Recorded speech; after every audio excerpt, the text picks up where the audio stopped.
وہ کسی فنکار مولوی کے پاس ایک بوڑھی آئی نا، اس کا خاوند مر گیا تھا، اب جائیداد تھی اس کی، چاہتی تھی کہ بیٹے کو نہ ملے مجھے ملے، ہوتی ہے نا کچھ، کہنے لگی مولوی صاحب کوئی ایسی گنجائش نکالیے قرآن و حدیث میں سے کہ ساری جائیداد مجھے مل جائے تاکہ وہ میرا ممنون رہے، بس کوئی ایسی گنجائش نکالیے، منہ مانگا نظرانہ دوں گی۔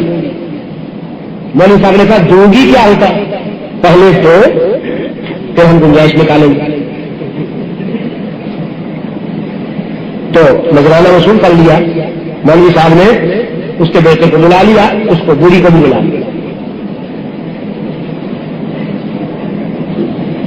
بوڑھی سے کہنے لگا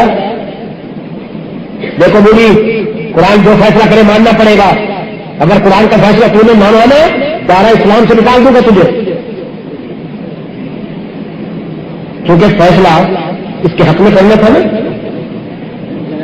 ہاں تو اس کو پہلے ڈانٹ کے لا دیا تاکہ وہ بیچارہ سمجھے کہ مولوی صاحب تو میرے حق میں فیصلہ کرنے والے ہیں۔ بوڑھی جو فیصلہ قرآن کا ہوگا مانو گی کہ نہیں مانو گی؟ جی مانو گی۔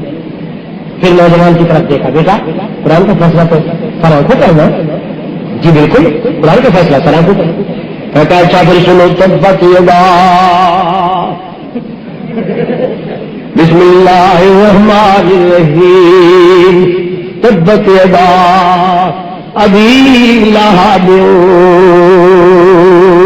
وتب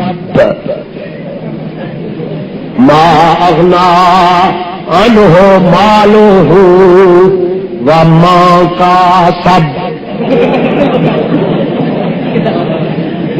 وما کسب مالہ ما کسب۔ کہتا ہے میں نے کوشش تو بہت کی ہے کہ کچھ حصہ آپ کو بھی مل جائے،